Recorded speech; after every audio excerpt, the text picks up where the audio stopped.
When you look at a photo, what are you supposed to feel? I took a self portrait, not just of how I look, but where I am in life. This year came in strong with a lot of changes, some easy and others not so much, but that's how you grow and how you learn, so I try to face it head on. Change can be hard, but I don't hate it. Just like with photography, what you pay attention to, what you keep in, and what you keep out of your frame shapes the bigger picture. And one of those new changes this year is finally getting around to journaling. It's something I've been meaning to do forever, but I just never stuck to it. It's only been 6 to 7 weeks, but it's going well. One thing's for sure, it's better than doom scrolling. Something that journaling has helped me with is keeping ideas and thoughts alive longer so I can make them come to life in the future. I learned the term context dependent memory retrieval. It's something I was sort of aware of, but I didn't know the term for it. It's when your brain ties thoughts or memories to the environment, but not just the physical environment, but also your mental and your emotional state too. Whenever I'm journaling, I'm not really trying to make art. It's just a way for me to write what's happening in life. So I'm still in that relaxed headspace, the same headspace I'm in when ideas come to me. But it kind of removes some of the friction and makes it easier for me to get into that state, to that flow state. So you see, journaling, something that I've been meaning to start but never did, turns out to be very good for me, creatively and just to wind down.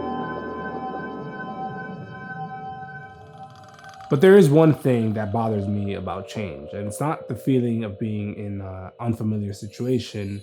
When you welcome change and you embrace it and you're living in it, you don't really notice parts of yourself disappearing.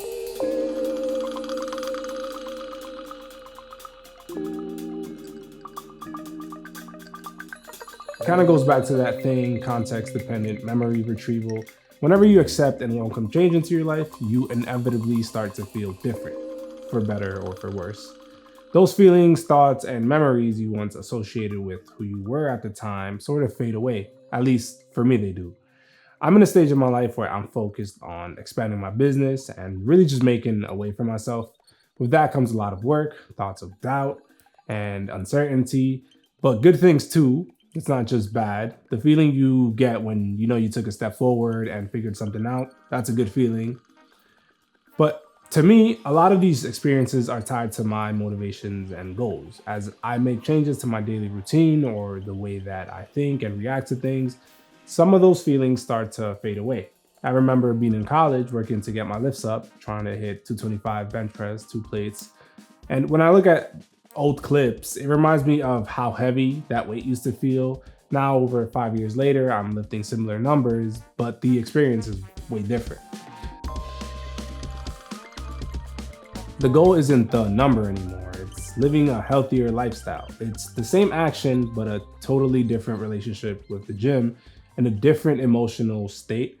That early motivation felt intense, and now it's sort of routine, almost invisible. And those feelings are worth remembering and capturing because there's something that we can channel into our creations. That's why I decided to take a self portrait.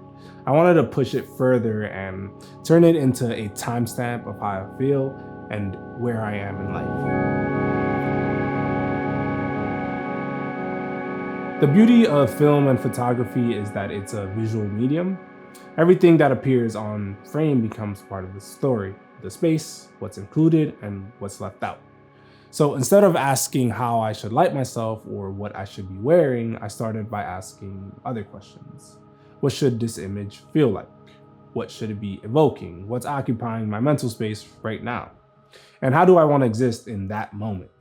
For me and my current situation, it's a privilege to work towards what I want to do in life, but that comes with responsibility, focus, direction, and a certain weight.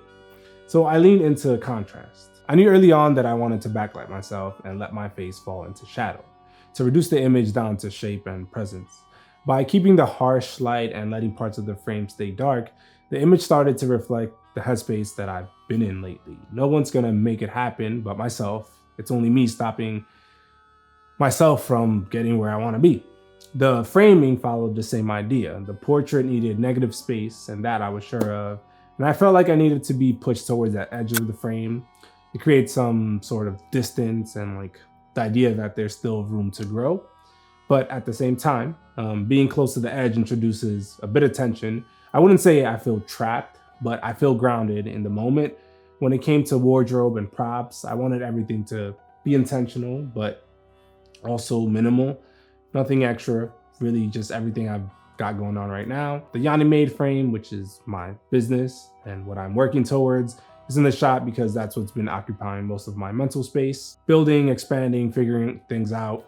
It's not centered or presented, it's just there on the edge of the frame, a part of the environment. Even the clothing was a choice, a simple black tank top against a light background to create separation.